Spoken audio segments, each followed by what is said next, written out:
Hi guys, and welcome back to the Fi Podcast with Sharir. And with me, Jan. Hi, Coach.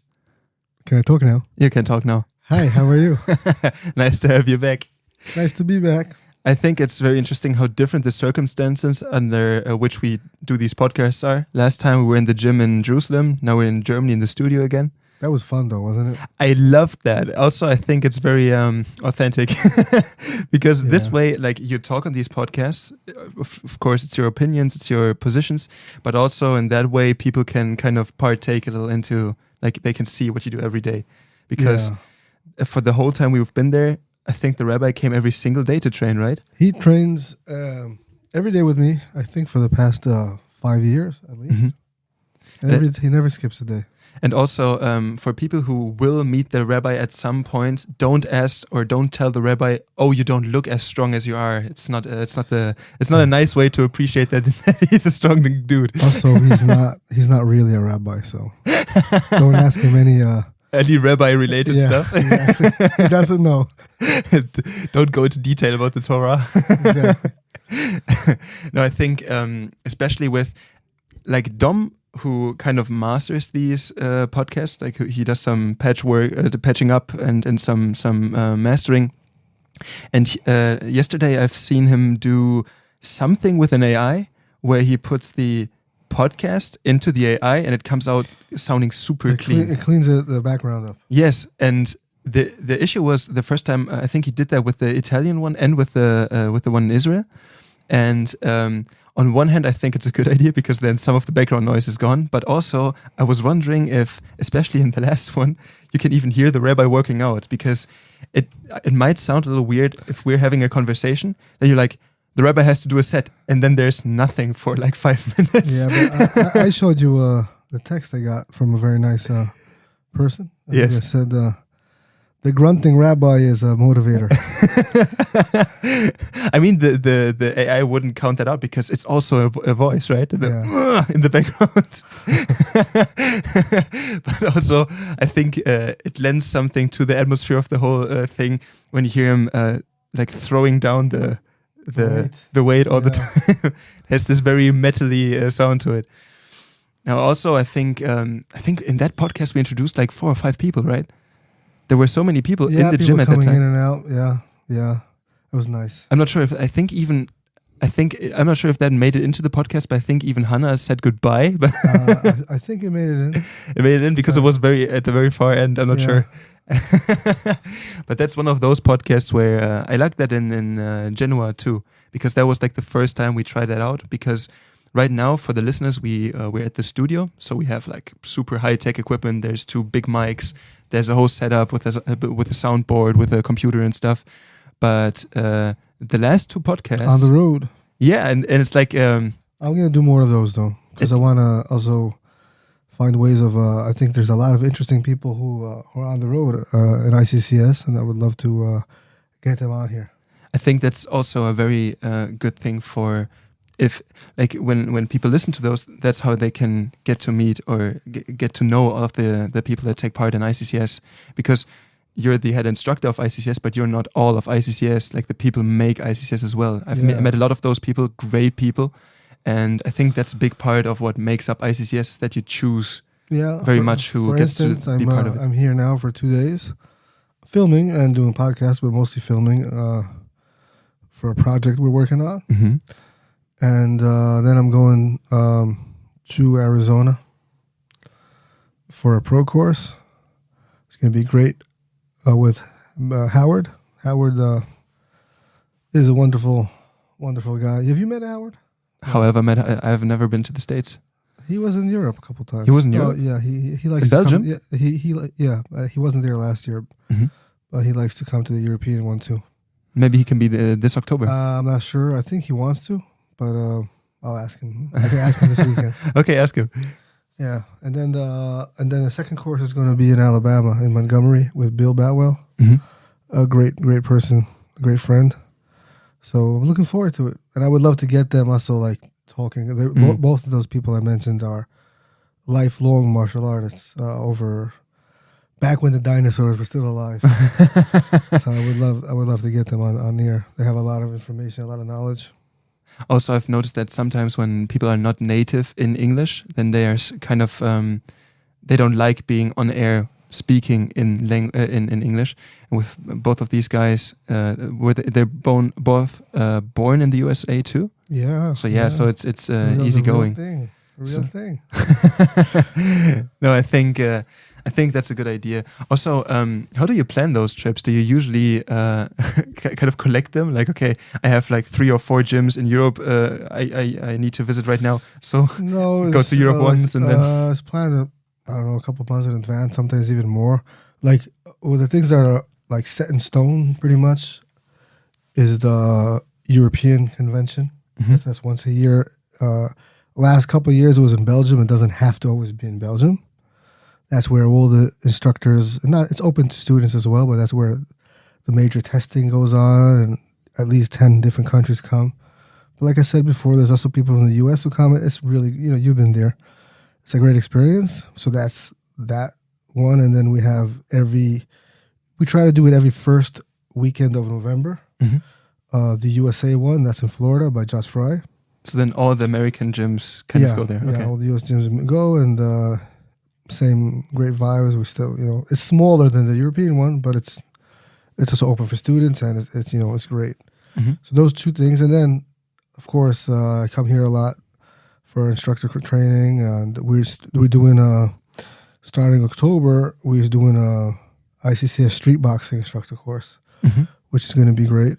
I'm looking forward to that actually really a lot. I'm planning something amazing there. I think that's the future of a lot of street boxing. That's the way to go. And then there's the schools where I go to. I've been going to past I don't know how many years. I mean, Genoa, Italy. I mean, I've been going there since 2012 probably. Mm-hmm. I've seen certificates from all the way back in 2012. Before we had a school, over there. So I like to go there at least once a year. And then Michel in France, of course. And there's, a couple of other places. So that's, and then I move around a lot. Mm-hmm. Annika told me that Michel has I've never heard of that, but that he has a dog that doesn't have fur. Yeah. He has a dog that doesn't have fur. Is that, is he born that way? No, or it's a kind of dog that doesn't have fur. I've never seen that. So because she said... I've never seen it either until I met that dog who doesn't have fur. You should Google it. A dog with no fur. I forget the name. It's like a Mexican breed or something. Mexican, yeah. I think something South American. Yeah. And do you choose Belgium because it's relatively in the center of Europe? It used to be in Nice in France, mm-hmm. which was a great location as far as public transportation. Very easy because Nice has a very good train system. Public transport, yeah. Light rail, whatever. And I used to be there for a couple of good years. And then the school in Nice closed down with COVID. Mm-hmm. Kind of just withered away pretty much. We still could have done it there, I guess, but we decided there's always a lot of people from Belgium doing it anyway. Mm-hmm. And Belgium is also... relatively easy to get to. I mean, Nice is harder to get to if you're coming outside of Europe, even if you're coming inside of Europe, because Brussels is a very central airport. Central airport. It's much cheaper to get to Brussels than to Nice. So we do it. It's in Namur. Anyway, Belgium is so small that everything you do there is already 20 minutes from anywhere you go. So yeah, the only thing that I've noticed is, especially with the Italians, I think they came by plane.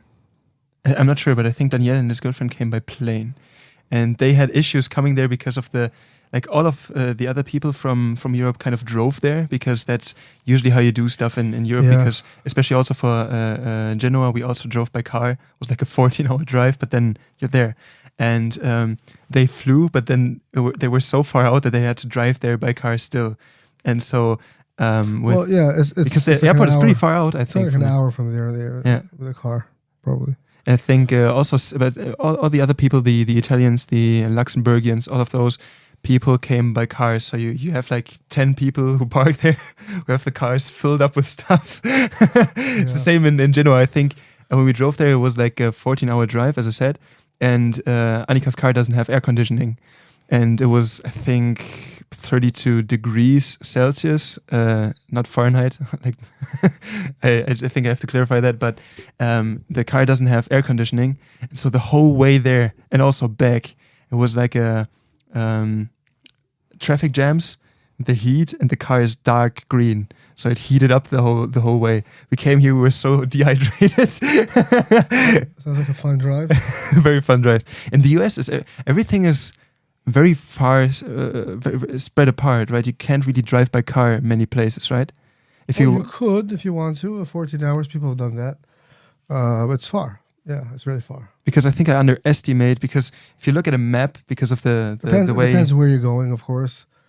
You know, I think from New York to California is a 6-hour flight, if I remember correctly.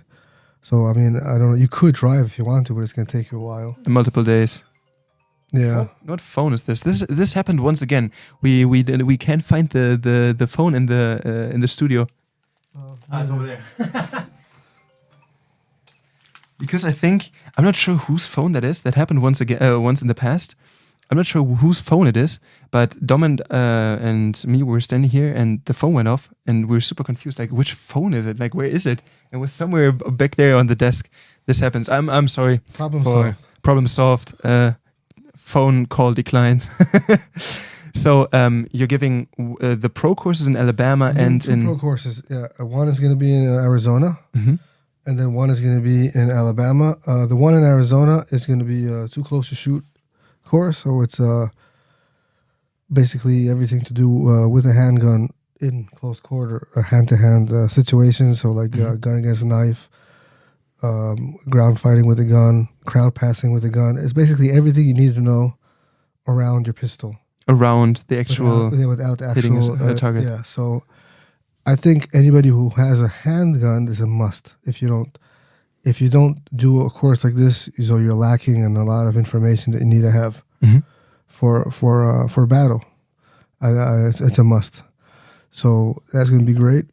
I think I would hope that most people would want to do that style of courses more than the shooting. The thing is, a lot of people like to shoot because it's fun, and you feel like you're Rambo. But that's not the point of the course. Yeah, that course is a must. Because a lot of people hide behind their gun. Like, I have a gun, I don't need to train. You know, I'll shoot you, which is total nonsense, of course. But also, you have to realize that take a scenario like a knife attack. It's up close. He's already in your face, probably stabbed you from behind a couple of times. Now you have to, first of all, understand it's a knife attack. Then you have to have contact, so like to deal with a knife hand. Then you have to know how to disengage, right? Disconnect, and then you have to be good enough to be able to get your weapon out and shoot him. So all that takes training. Or take, for example, crowd passing, or if you get grabbed and smacked down to the ground and now get to your gun. So how to maneuver on the ground, all that. It's a very important training. When you say crowd passing, you mean how to move through a crowd very fast? How to move through a crowd. Yeah. Take, for example, a situation like there's a shooting spree, active killer going on in a mall. And there's going to be 100 people running the other direction where you're running towards the guy. So, the best way to pass the crowd. And there's so much more than that. Of course, I'm just giving the tip here. But And when you say it's an ICCS Pro course, I assume it's at one of the usual ICCS gyms in the States? This one's going to be in the gym in Arizona. So it's open for civilians and not only law enforcement and military? It's open for civilians, this one, yeah. So the part that makes the pro course is the weapons. Is that you carry a weapon that you deal around, and it's mostly firearms. This course specifically, or the pro? The pro. This one especially, and pro in general, both. This one is everything around the pistol. So you have there will be some dry drills, of course. I got to make sure people know how to grip a pistol, but it's not going to be only pistol. It's everything around what you need to know until you're able to get to the gun, right? Mm-hmm. Studies show that, for example, if there's going to be a battle with a cop, it's usually the time that he's drawing his weapon out. Mm-hmm. If the weapon is already out, usually it's okay, or it stayed holstered, maybe also, but at that time. So knowing how to do all that. But we have a lot of pro courses who are without guns. Like in Europe, I also do them. Control and restraint is a big one. Mm-hmm. I think it's also a must for anybody who works at security. And there's lectures. There's a whole thing. Mm-hmm. Because I was wondering, especially in regards to law enforcement, for instance, now a lot of police departments have less lethal options to fire, for instance, with tasers. They kind of look like guns, and maybe that's intended. So the movements and stuff are the same. But do you train people on the usage of those too? I don't do that. I don't train people on tasers, no. Is it kind of the same idea? Or? It's not the same idea. Tasers also has a lot to do with legal issues. Mm-hmm. That's not my department. I'm not a lawyer. I'm a doctor.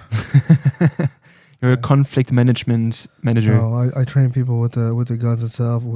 Also, we have knife courses too. How to use a knife, but also control restraint. So handcuffing, Mm-hmm. searching a person, walking a person, all that stuff we train. Mm-hmm. And we're talking about one person securing or restraining another person, because usually not only. Okay. The first part is one against one, but it's also teamwork. Mm-hmm. Part of the same course, in fact, is teamwork. But you can't be a part of a team if you don't know what you're doing by yourself. Mm-hmm. So even if it's the topic is teamwork, you're gonna have to go through. Okay, this is how you do it by yourself. Now, here's how to do it with a team. So the idea is to get a basic understanding of some movement, of some restraints, and then how do you implement those in a tactical scenario with multiple people? Maybe it's also more than that. It's also how to de-escalate. It's part of the same course, because it's going to be far easier to control someone when you don't have to actually beat them down. I think you said that in the past too. You said one thing in control and restraint. You said you can't control and restrain someone you couldn't beat in a fight, and secondly, you said that the best moment to intervene and control and restraint is if the person is not yet aggressive, or not yet aggressive is maybe the wrong term, but if someone is still kind of relaxed. If you take the initiative. Yes. Yeah, that's the point. So the first rule I always tell people, only control and restrain someone that if need be, you could also kick his ass. But if it's the opposite, better you call for backup, because it could end really badly for you. Mm-hmm. Most people, they're not going to resist, maybe they're not going to resist, a law enforcement or something. They don't want more trouble. For that one person who does, you put yourself in a lot of danger. Yeah. I've seen... it could end really badly for you. Yeah. And then, there's a lot of people who maybe rely too much on jiu-jitsu, for example, for control and restraint. I'm not saying it's not good. Some of the stuff they do, of course, is really good. They're good at control and restraint. But there's so much more around it. Like de-escalating, like identifying suspicious behavior, identifying suspicious body language. Mm-hmm. The whole tactical aspect. All that around it is huge. Yeah, it's huge. I've seen, I think, two situations that struck me very much. One in Germany, one in the UK, where I think in one video was one officer, and in the German one it was two officers. They tried to arrest someone. They just resisted, and those officers were kind of dumbfounded. Like, what are we doing now? Like, we haven't really been told this.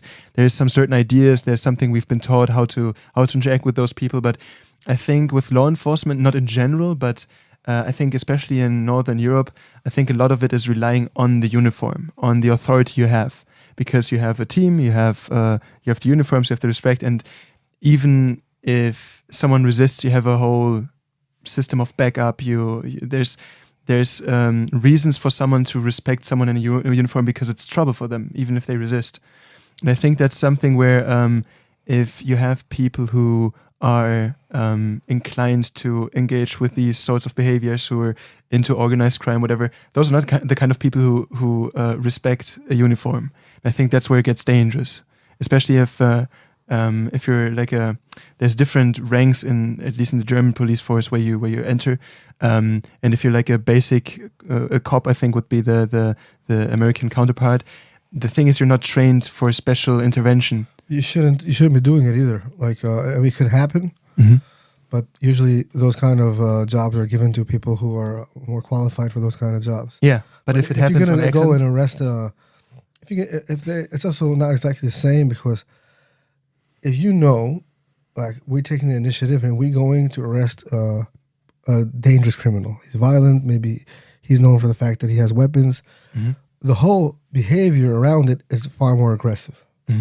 There is no conversation before. You know, you're knocking on the door, you grab him, you know, you overpower him by being a few people, of course, and the gun's already out, and you're wearing masks on your face, and it's the whole thing is more aggressive and more scary, and it doesn't leave him any room for maneuvering. And also, you usually go in there at 4 o'clock in the morning.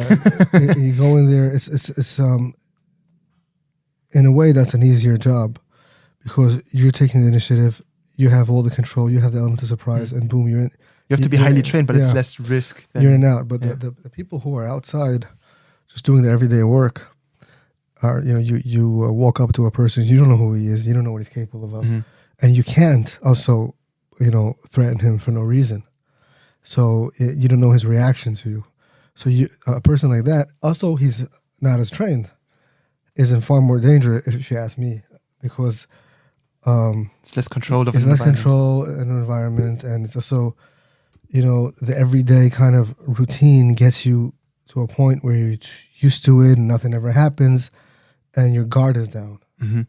And that's when a lot of crazy stuff could happen.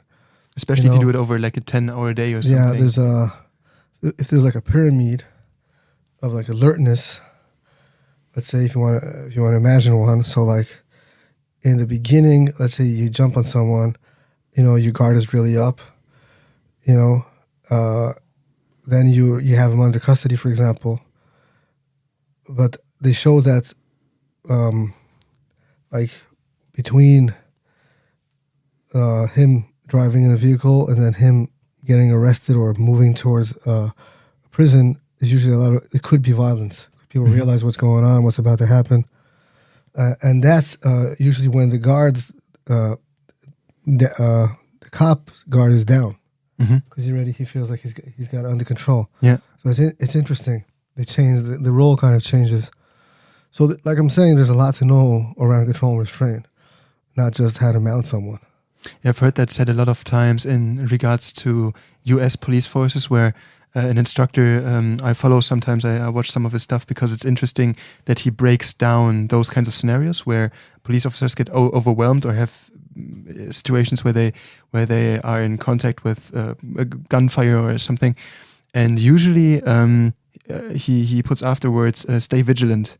And I think that's the whole idea, to at least be prepared for that kind of stuff to happen. I think it's difficult to have that guard up like 10 hours in a day. You have to. But I think it's important. You said that this one time, or I'm not sure if it was one time, but you told me about your experience training American police forces and going on a ride along with them. And you said that those situations were so, even normal checkups, you go to houses, domestic stuff, it was very overwhelming because you never knew who might open up the door, especially in those like stand your ground states where you're not sure what kind of weaponry do the people have. Do they even need to carry licenses? Do you even know if they have guns? All of this thing makes you more susceptible. Can't say the word. I understand what you're trying to say. It's not necessarily, though. It's important though to like correct that, because it's not necessarily, not at all, the people who have illegal guns, right? So usually it's the people who have the illegal guns who make the problems, right? Every law, I'm not an expert, I'm far from it, in different states in the U.S., you know, the different laws, what they can carry, what they can't. It could be concealed, can't be concealed. Every state has different laws. But look at Chicago, for example. Chicago is a no-gun zone. It's the most violent city in America. Yeah. Right? It's the most violent city in America. I wouldn't want to be a cop there. Right? So I think it has to do a lot with that too, you know. And the everyday work in your car, coming out your car, speaking to people, it's far more dangerous than you always having the initiative. Mm-hmm. I see the same thing in Israel. People are like, oh, this guy is special forces, it's so dangerous.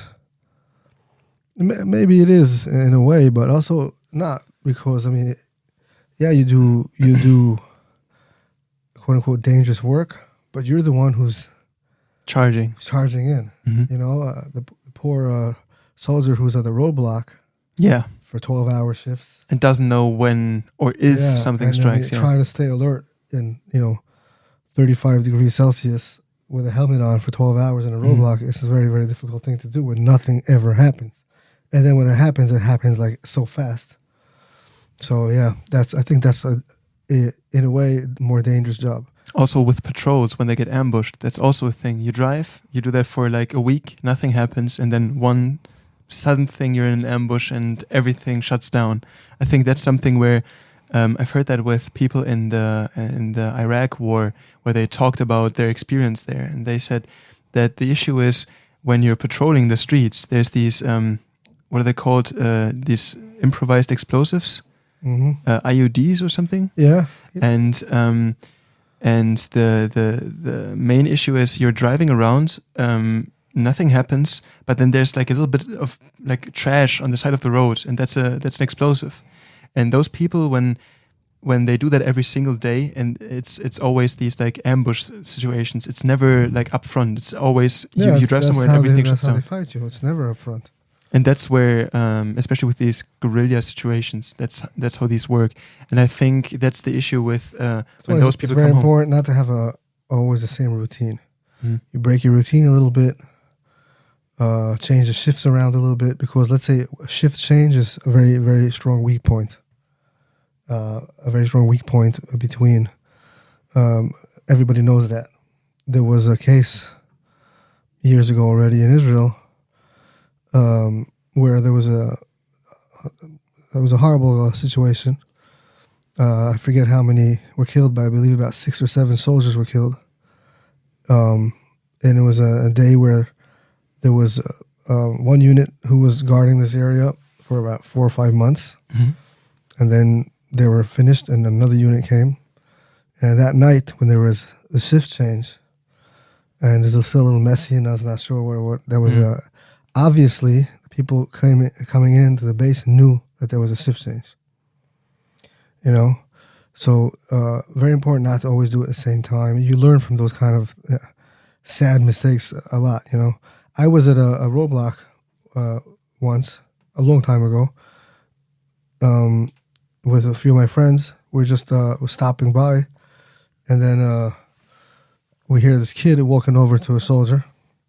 He wasn't being, it wasn't like in a bad way or anything, but the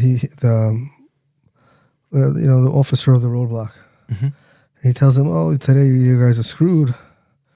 It's like, what are you talking about? He says, "Well, your food is 5 minutes late." Right? So we had a talk with the officers afterwards. We said, look, if the kid knows what time your food's supposed to be there, everybody knows, So routine is a very dangerous thing. And you said that with a shift change, that's a weak spot. Is it after the shift change where the people are still very new, or is it during the shift change? Usually during, and a little bit after, depending on the people. But if you realize that, like, that's a weak spot, you have to do something about it. There's a lot of things you can do about it, like double the guards for one night, or stay with the unit a little bit. There's ways around it. But it's a weak point, of course. It's very interesting, because I would have thought that you have one team, the new team comes to change through, and then it's double the people in the base. So I would have thought that's like the strongest. They're packing. Again, you would have thought a lot of stuff, but let's not, kid ourselves. A lot of these soldiers are 19 years old. Yeah. And they've been there for 6 months. Just want to go home to their girlfriend. It's not always like everybody's so special and like special for that's all in movies. In real life, it's not like that. So yeah, that's a weak point for sure.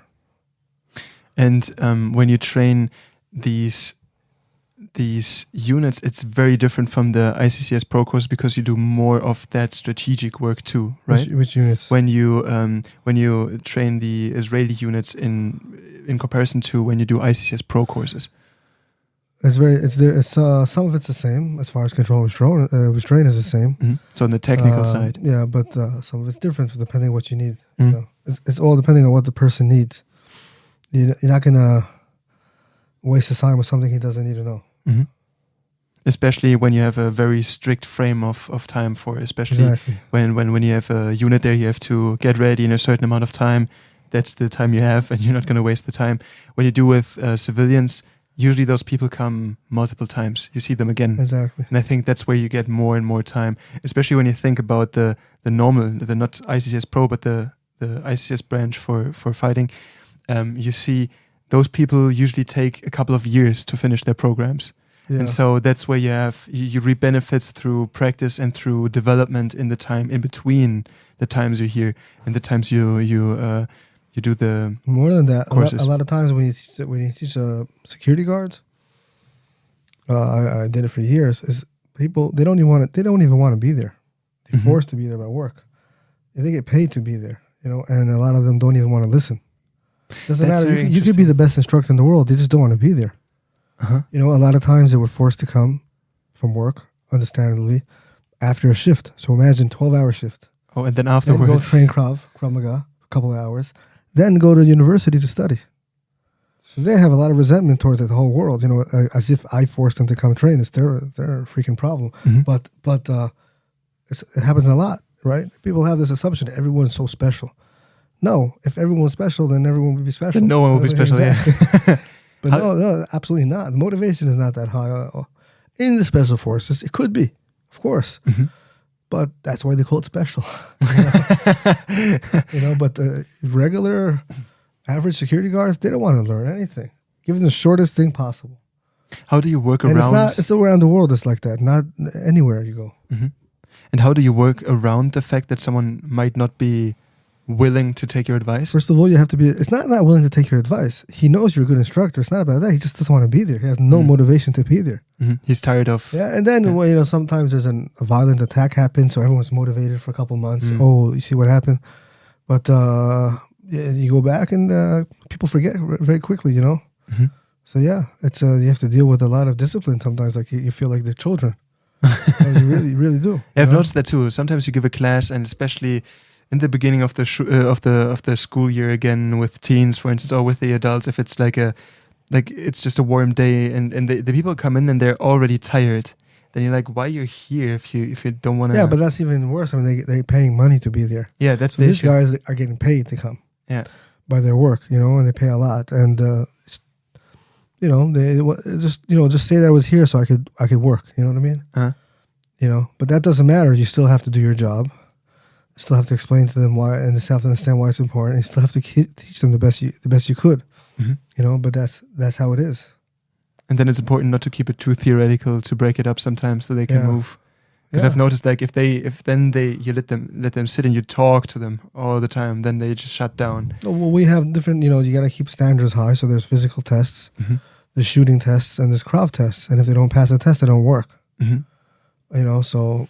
Right, they have, for example, we have to run 400 meters in a certain amount of time, do a certain amount of pull-ups, do a certain amount of bench press, you have to run 3,000 meters in a certain amount of time, hit the target a certain. So it's always like there's every 4 months you get tested, so you have to stay in shape even if you don't want to. Mm-hmm.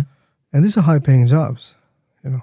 Is it normal in Israel for a security guard to have a gun? Is the usual thing? Of course, it's a must. How are you going to do security with no gun? In Germany or in the UK, in general in Europe, it's very rare that security has guns here. Like you have personal protection, and those people have guns. But you see, the reasons for security in Israel are very different. Very different, yeah. And the reasons for security here, maybe that will change. Who knows? Mm-hmm. But it looks like it's going to change next couple of years, if you ask me. But for now. But usually in Israel, it's anti-terror reasons. Mm-hmm. So if you don't have a gun, I mean, you're not good for much, are you? But those people are still mostly private contractors, or how does that work with security? It's private security guy. And most of those people they used to be in the army and then they went private. I would say all of them. You have to be. Usually, they're not going to take you Mm-hmm. for depending on the job that you have. You know, you don't have to be the best of the best, but you have to have military experience. Mm-hmm. If not, usually not going to take you. Depending, like school guards, which is considered to be one of the lowest kind of guards, all have to have a certain military background at least. Also, the courses are shorter. You have 10-day course, 20-day course, 4-month course, depending on the job. That's very interesting because in Germany, for instance, the requirements for security work are very different. You have some people, like for personal protection or bouncers, who are really well educated in what they do. Some of them are. But with most people who do security work, it's usually like to create jobs. But a bouncer is very different than security. Right? If you have a place where there's armed guards and bouncers, Mm-hmm. they don't get into each other's jobs. Right? Okay. If there's like a drunk guy who needs to be removed, That's not the security. It's not his job. He doesn't do it. That's the bouncer's job. He's Mm-hmm. here for one reason only. Okay. But I've noticed when talking to good bouncers, that usually what they also tell you is it's very important to stay polite, to stay respectful, and talk to the person, Right. to not escalate Try situations. to de-escalate him. So that's something that also is very that you're used to doing into the pro courses. Yeah, the pro courses, but in general in security work as well, right? Yeah, of course. But then it's about you have someone in. But it's very specific to what you need. You know, I would not. There's some stuff I would not teach a bouncer, and some stuff I would teach him more than other people. Mm-hmm. All depending on where you work and your line of work. There's always the basic stuff that everybody should know, Mm-hmm. the basic stuff. But then, depending on what kind of work you do, that's depending on what you need to know. Mm-hmm. So with security work, because you said it's not the job of a security guard, then we're talking about you have, as we said in the episode where we talked about awareness. Then you pick someone up out from a crowd. You're like, this person looks suspicious, and then the interrogation afterwards that has to be de-escalating. That's the idea of de-escalation in de-escalation security? Is no. If you see a person who's suspicious, when you walk up to him and have a conversation, you have to attack the suspicion and to clear the suspicion. Mm-hmm. There's nothing to de-escalate. Mm-hmm. Right? If I walk up to you and say, good morning, I'm from security, where are you going? And you say, well, I'm going here and here. Oh, okay, what bus you taking? Mm-hmm. What number bus? He goes, I'm taking that. I just didn't de-escalate. There was nothing escalating. I just cleared the suspicion. You looked weird. I had a conversation with you. You answered me normally. You know where you're going. It's the right bus. Fine, have a good day. I cleared your suspicion. Right? De-escalating is, let's say, two people are arguing and pushing each other or threatening you, and then you have to know how to kind of talk your way out of it and Mm-hmm. make him relax and not get to violence. Because I was thinking about the way that you talked about the use of security work in Israel, and I think de-escalating a terror attack would be very adventurous, to say the least. You don't de-escalate that. Right? I mean, you do by intervening. Let's call it intervening. Exactly. No, but so it's usually when to different people, it's not really your field of work, it's not really your responsibility, but you see two people getting into it, that's when you talk and de-escalate. It's usually an argument between two people in your area. Or towards you.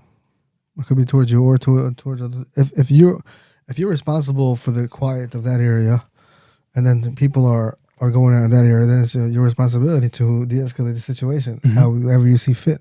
Mm-hmm. You know, or maybe they're arguing with you. Yeah, that's de-escalating. I think there's a lot of things we have to get into in future podcasts. I think that's like a gold mine of content right there. And I think we have to talk about more about that kind of stuff in the future. For now, do you think that's good for one? I think this was a fun talk. Do you want to add anything? No, drink a lot of water. It's hot out there. It's hot in here too. Yeah. Dude, the studio is way too small for this kind of climate. Yeah. Okay, so thank you it's good seeing you again, first of all. See you again. And to you guys, see you next time. Bye-bye.